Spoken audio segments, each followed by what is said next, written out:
So in this video, I will be discussing about the operators in computer. What exactly is the operator in terms of computer?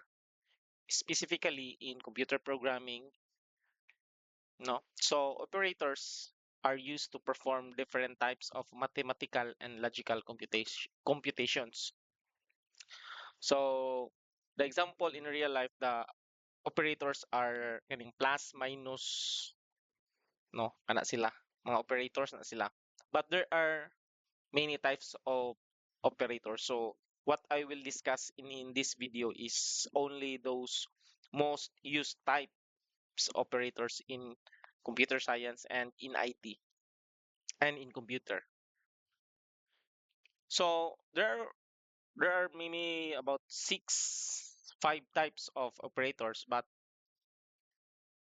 in your in your course, I'd like to discuss this the most used only or the most basic ones. No, first is the arithmetic, second is the assignment, third is the comparison, and the fourth one is the logical. So ang arithmetic operators are those plus, minus. So I guess it's not new to you guys because this um, arithmetic operators also exist in our mathematics, no? So of course, ang operator sa plus same, ang subtraction is same. Ang multiplication in computer, the multiplication is not x, it is asterisk. So when you apply in computer, if you want to get the product of two numbers, use asterisk on it. Okay, so let's say for example, we will open Excel. Example 3 times 4. So 3 times 4 equals 3 times 4. That results 12. No? So in computers, mo ni sila ang ginagamit nga mga operators. Same sa plus, minus, and then in division, they use forward slash. Instead nga hyphen and then duha ka dot, in computer, wala na siya. It's forward slash. So remember forward slash.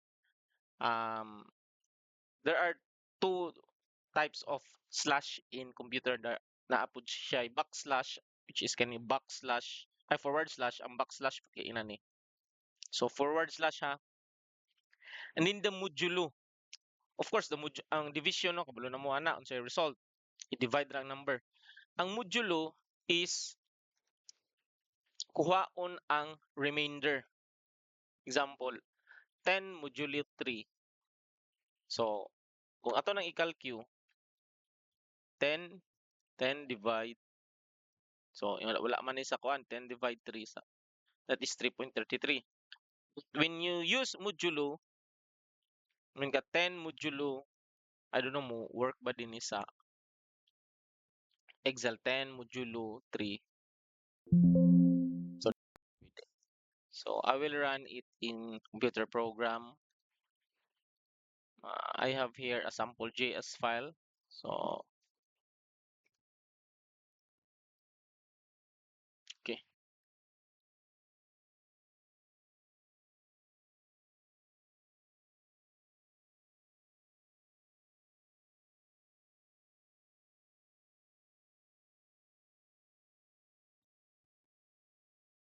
So for ano na, ignore these code, codes no. Focus on these codes only kaning alert. Kaning alert mo ning mag-display sa kanini. Forget this and forget this. Kanilang ang alert is mo display na siya sa atong browser. So when we say hello, hello, save na ko and refresh. Ay wala parenthesis. So that prints hello. So when we say 10 modulo 3, or let's say try sa 10 divide 3, save, that is 3.333. But when you say 10 modulo 3, that is 1. Because the modulo, ang iyang kwaon is the remainder. no? That's the rule of percent sign in programming. While the plus plus is plus one lang na siya. For me, mo kag 1 plus plus, may lugar ka og 1 plus plus. So may kag 1 plus plus, that is 2. Ang plus plus guys is plus 1 lang na siya. Save, save. So wala siya. 1 plus plus. Let's say, di siya pwede. X plus plus. And then we say here, var x equals 1. 1. But when we say 1 plus plus, can't we use direct? Okay. So, x plus plus, so di siya pwede pag diretso siya number, we need to use variables, no? So, the value of x is 1. So, remember, when you read like this, start from the top to bottom, no? Kani siya, nag-declare ta og variable var x equals to 1 and then x plus plus. So, just don't memorize or just ignore the var, the alert. It's not part of our topic. What I really want to demonstrate is the plus plus, no?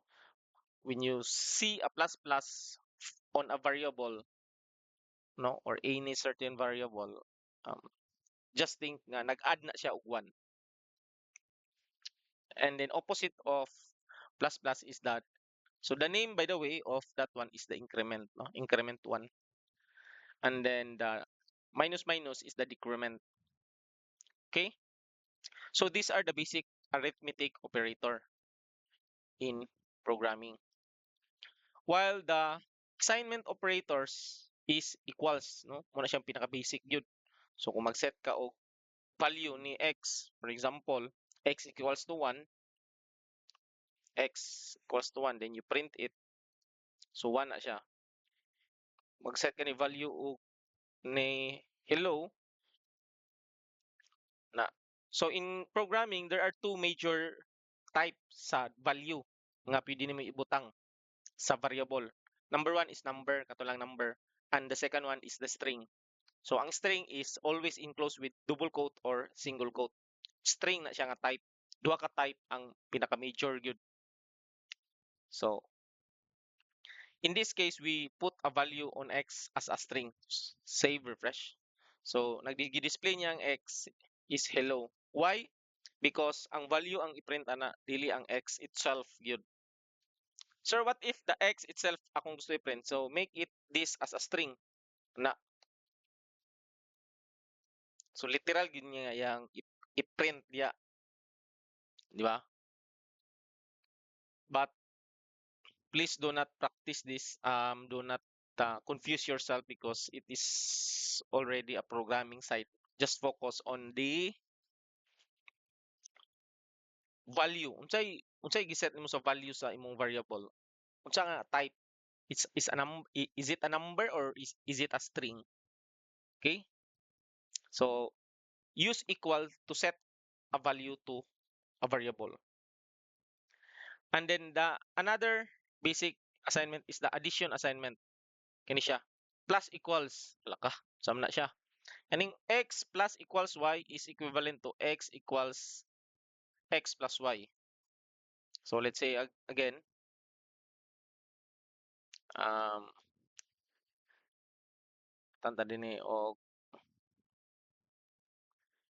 si x kay 1 var y equals 2 var z equals 3. Na. Kung i-alert na to karon si y, so ang value anang print ana is 2, no? Kay ang value ni y 2, si z kay 3. So kung i-apply na to si plus equals, when we say z is equals to r, butan na lang taglay, var z plus equals um y. Hmm. So based on the example here, kung plus equals is same as is equals to x plus y. So kung maglibog mo ani, you can convert da yun. Or, anak na no? Pwede ra da, ang behind the scene din niya ana is z is equals to z plus y. So mo din ni siya ang behind the scene ana.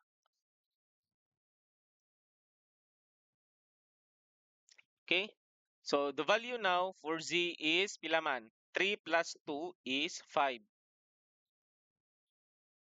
No? Okay. So let's saan siya nag-error? Expected comma. Comment man eh. Kay gi-declare man otro. Z equals z plus y. So let's print z. This is now 5. No? Kaya ang value, ang pagbasa nimo x 1, y z. Ang y equals to z is 3. Ang next na pod is z equals to z plus y kuno. So ang value karon, so ma-overwrite na siya karon pag abot sa ubos. Okay? So the last value of z is 5. Ngano man, gigamitan man siya og operator nga plus equals, which is ang equivalent niya kay z is equals to z plus y. So na-change na karon ang value ni z, no? Dili na 3 ba? 5 na. So kung dinhi sad mag-set kag value ni y equals 10, save na to. Then i-print nimo si y, display nimo 10 ang value. Kay na overwrite na. So most likely ang last value sa ubos mao na ang last current value ni variable. Okay? So next is minus equals. So the same sa plus equals. Instead minus lang siya. As well as the multiplication and division. Okay? Follow lang na sila tanan. While the modulo is the same lang yapon. Modulo equals. So let's say for example, we will put a value here.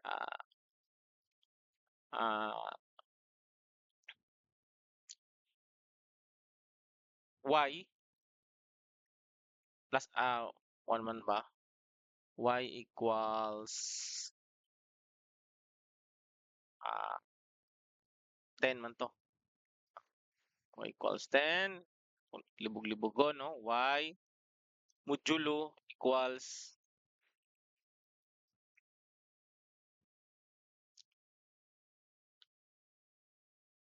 4. No? Then we will print Y. What do you think the answer for this? I will give you 30 seconds to think.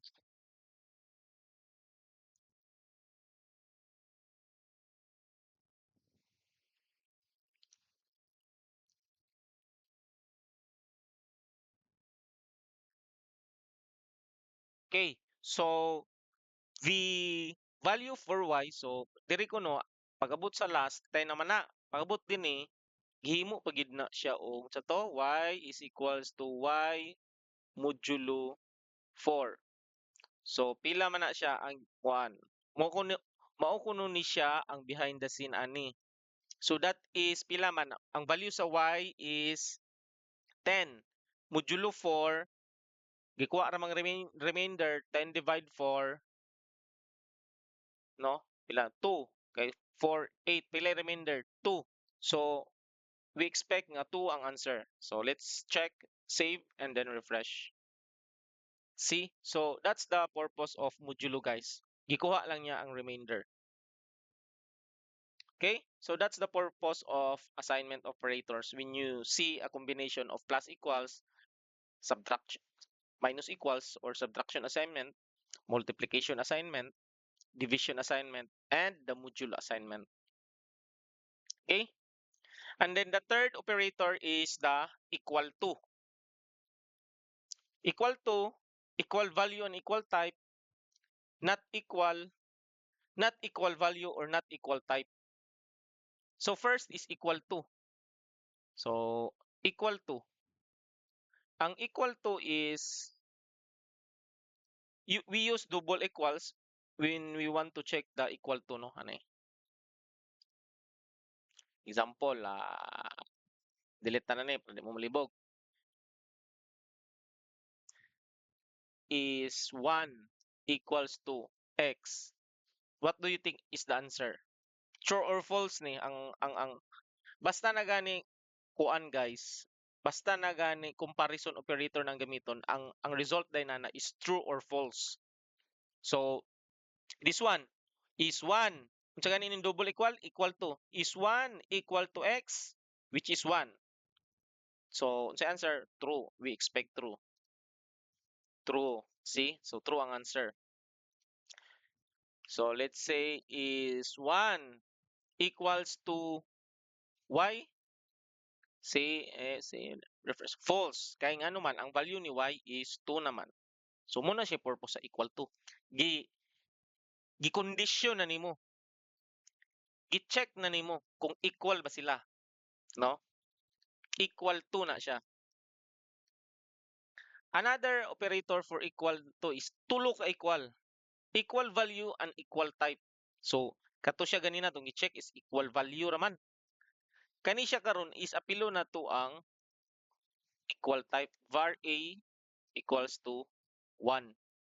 So, muna yung gingon ganina, sa programming, there are two major type of value nga ato mabutang sa variable. Or duha ka klase ang major type nga value. Number, ingon ani, plain nga number, and string. Basta nasulod sa single quote or double quote, that is automatically a string. So karon kung mo condition ta is 1 equals to x, so that is definitely true. Di ba? Pero kung moingon ko karon is 1 equals to a, di ba? Kung atong tanawon si a karon, guys, ang result ana 1 gyapon, di ba? Pero string nga 1. But kaning walay string nga 1, number gyud siya is 1 equals tulo ka equals to a. Save, refresh.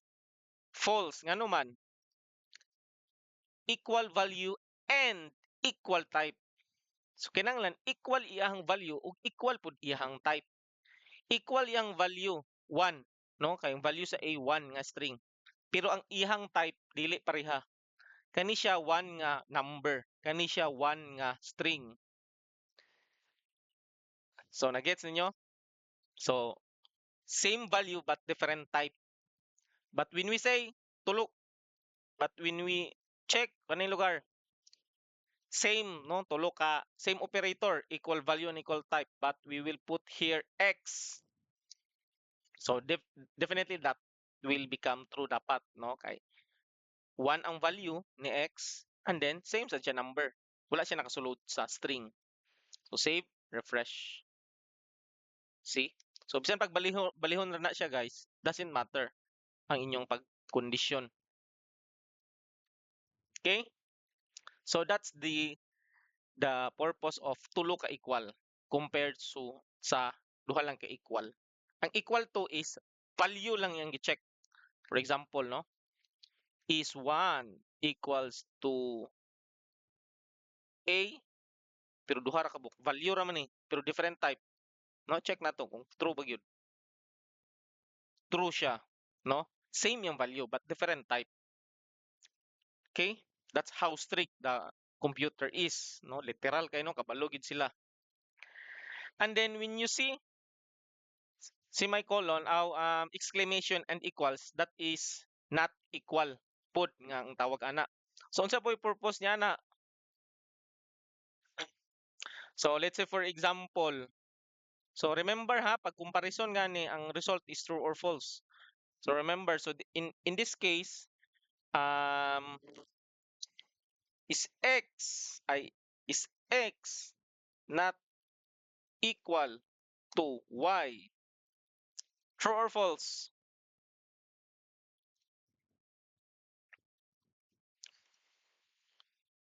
Okay, so definitely this is true. Nga naman, ang value sa x, 1, ang value sa y, 2. So, ang yung statement is x not equal to y. So, kung ang value ni x is 1 not equal to 2, syempre, of course, dili sila equal, di ba? So, yes, true siya. Pero kung mayon kagaron og is x not equal to 1, which is equal man gid sila. So, this will now become false. Okay, so that is the purpose of this operator. Comparison operator nga not equal. Sa double equal pod, not equal value or not equal type. So, kani siya, for example, not equal value and not equal type. Kani siya. Is x not equal to 1? So, this is false. No? Ano naman? Equal man sila. Di ba? X is 1. So, para ma-meet na to ni sila, dapat dili siya, mahimo siyang, for example, mayon ta din ni karon og y is 2. Ang value ni y is 2 man is 2 not equals to 1. True. No? Ay or ba to? And or not equal. So, ang value niya karon dili pareha. So, this will now become true. Kay or man ang gamit. Or. Isa lang sa ilaha, then dili naman pareha og value. So true na din siya dapat kay or man or not equal saan yun? Not equal value or not equal type. Ang value itself if dili naman sila pareha, y is 2. Then atong giset din is 1 man. So dili na siya pareha. Dapat mag-true na ni siya, di ba? So true. Okay? Nana. For example, mm, x x and a. Kani. What do you think is the result? No? So x is 1, a is 1, the value itself equal sila as value. But ang type dili pareha, di ba? Kay string man nga 1, ang isa is number. So not equal type. So true gyapon, no? So nagpareha sa value pero di man sila parehag type. So na-meet gyapon ang iyahang comparison operator. Okay? So this is true, di ba?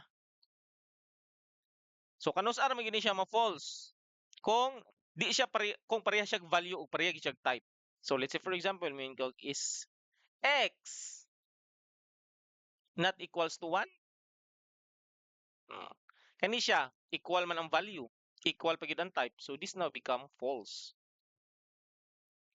Okay?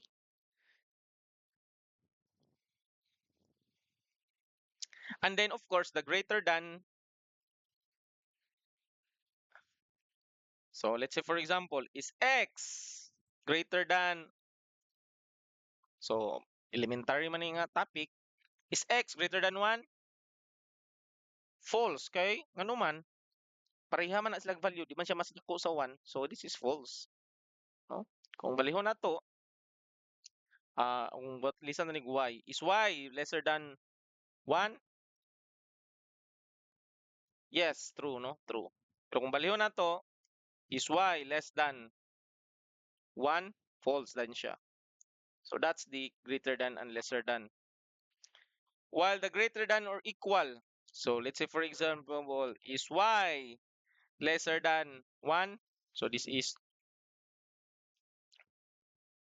lesser than or equals 1, no? False. Okay, so But when you say is x, ganina kung wala ning equal, this become false, no? Pero kung mo kag equal, mahimo na rin na siyang true. Greater than man. Greater than or equal. O, pag duha na gani, mag-uban na gani si greater than ug equal, or na na. Dili siya greater than lagi, pero na may equal. So make sure nga sa comparison operator, always nag-start ang greater than ay ang equals. Lesser than ay ang equals. Dili pwede mabali ang equals una, no? Ay ring greater than. Dili na siya pwede. Wrong na siya. Dili na siya mo perform. So bisag sa mathematics, mag-wrong na siya, mag-error na siya. Okay, so that is the greater than or equal dapat. For example, no? Another example is x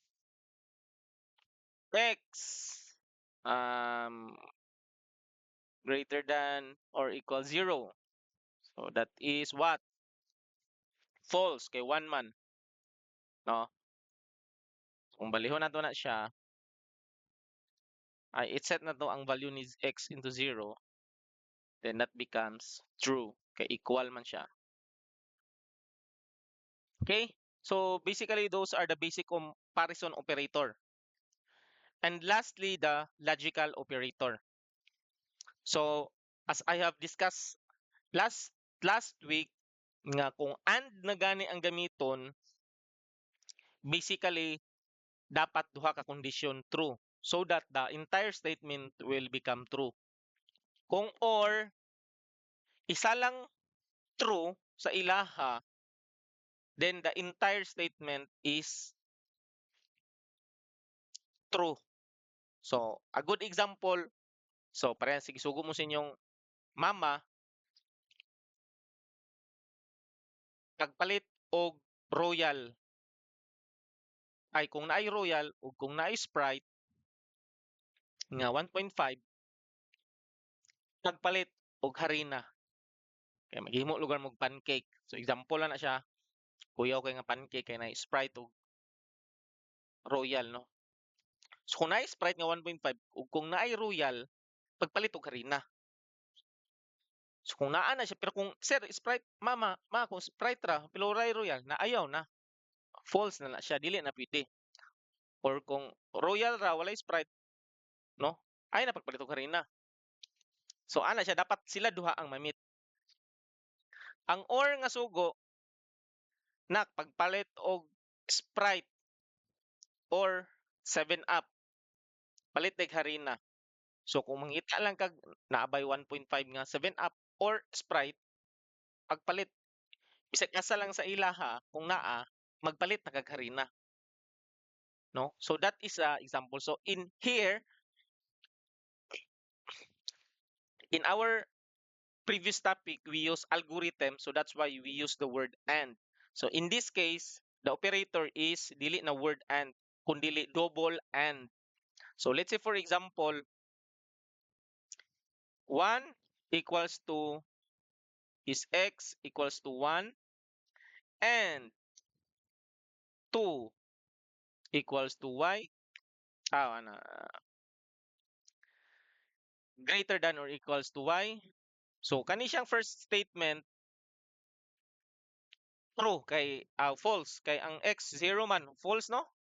False. Then kini true. So false, true, and man, then the entire statement would be false. Di ba? So tanaw na to. False. See? So if you want to make this true, kinanglan both statement must be true. So let's say for example, is 2 um, lesser than or equals to y. So equal man na sila, no? Oy, sa ba? Lagi. As true dito din true to na dito. Dini false. So kung kani siya mo ni mo ning 1, so true siya, true pud ni, then the entire statement is true. Di ba? So kani paugnat sa kusog is X.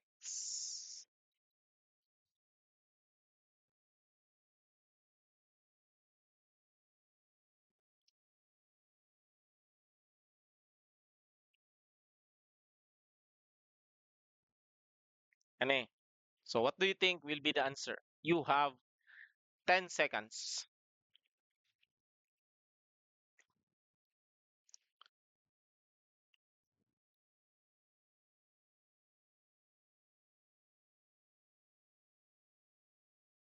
Okay. So the answer here is true. No? Check na to. True. Ano man? True man ni siya and then true pud ni. Z is lesser than, no? The less than, no? Or equal to Z. Ay, X is less than or equal to Z siya. Mas gamay man si X.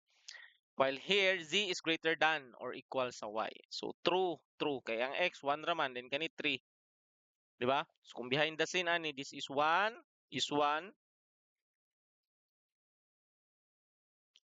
naman na. So, true siya, di ba? Kaya mas dako man si 3, gikaon man siya, no? Kanini ni, 3 equals 2. So, true yapon. That's why the statement is true. True, true. But when you say, kung balihon na to ni, true ni, then kini nahimo na dayong, ilan ni, 3 equals 2. False na rin siya, di ba? Comment na to. False na ni. False. No? Kay true man ni siya, kanin kini false. Pero kung ang imong operator nga gamiton is or, isa lang gani sa duha nga true, the entire statement is true. So kani true naman eh. Kani false, di ba? So, the answer for this is true. Save, true siya. E ano man, or man ang atong gigamit, no? Or kung bisan pagbalihon nato ni siya kani mahimong kana na true siya. E ano man, behind the scene kani siya is pila man eh. This is ito na delete ang value. This is x is lesser than 1 dayon 3 false ni din ni ba? False man eh. Kay mas dako man ang z, di ba? Di man si x ang mas dako. 3 biya si z. Kidire kay true. Mm. So false true. Pero kay or man ang gamit, isa lang kay isa lang sa ila ang true, then the entire statement is true. So giusa siya. Munang purpose ni logical operator. Pag na kay iusa nga comparison operator, na kay giusa nga comparison, giusa nimo. So true ni siyang statement niya ni, di ba? Save na to, refresh, true siya. Okay? So I hope you understand and you did not ko ano wala mo nalibog, and if so, please do the practicing and try to write it on your own. Okay, so that ends on this video.